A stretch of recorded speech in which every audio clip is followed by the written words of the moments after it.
First of all, welcome to the course. I'm glad you decided to join me for this creative journey, and I hope this course provides you with all the knowledge you need to feel confident in graphic design theory, practical application, and creating real-world design projects.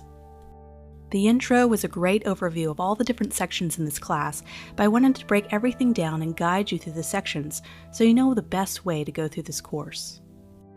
In the first lesson, there's a link to a resource list, which provides a full list of resources for this class, like my favorite place to find photos, fonts, and vector files. There's also a second Word document called the Project Files document, and this contains all of the links to the photos and vector files I use in my project examples in the class. This list is great for those who like to follow along by doing instead of just by watching. I want this course to be taken at your own pace. There is some order to the overall sections, but if you feel like the pacing is too slow or too fast in a certain area, feel free to skip a lesson or re-watch a lesson too, and find the right pacing for your skill level. Not all lessons are dependent on prior lessons, but it is suggested that you move in order overall, especially for the project sections. The first section of this course focuses solely on graphic design theory. We will cover typography, photos, layout, and more. Take this section at your own pace. I decided to put most of the theory lessons in the beginning of the course, so you can build that foundation for future practical projects that will come later in the course.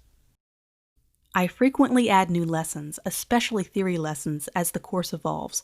If a lesson has "new" at the beginning of the title, that means it's a brand new lesson for you to enjoy, or one that has been updated recently to help make this course more updated and rich with new content. As always, reach out to me anytime throughout the course if you have any questions, or if you have an additional lesson idea that would be great additions to the course. After the design theory section, we dive headfirst into Adobe Photoshop. I start off slow for those at the beginner level in the program, but I move along to the practical projects and applications toward the end of this section. I move next into Adobe Illustrator. We start off by using the pen tool and focus on tracing several examples, which will get you used to this essential tool. We will then move into the practical project section that helps us use and practice our pen tool and other basics we reviewed. Once that section is over, there's a logo and branding section. Logo and branding are one of the most frequently requested projects from me as a designer, so I made sure we focused a lot on this topic in this course. After a few logo and branding theory classes, we hop right into a practical application where we complete an entire logo and branding project together.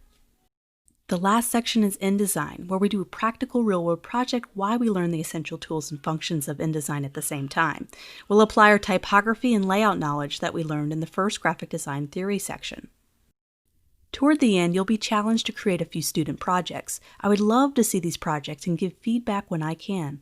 Also, there's a student Facebook group exclusive only for students of my courses, where you can post projects and get feedback and personally message me. There's a video explaining how to join in Section 3 of this course, and I look forward to seeing you there. At the very end, there's extra lessons of this course that will be added monthly, with new techniques using what we've learned toward the beginning of the course. So now that we've reviewed the course outline, are you ready to start learning? Let's learn together.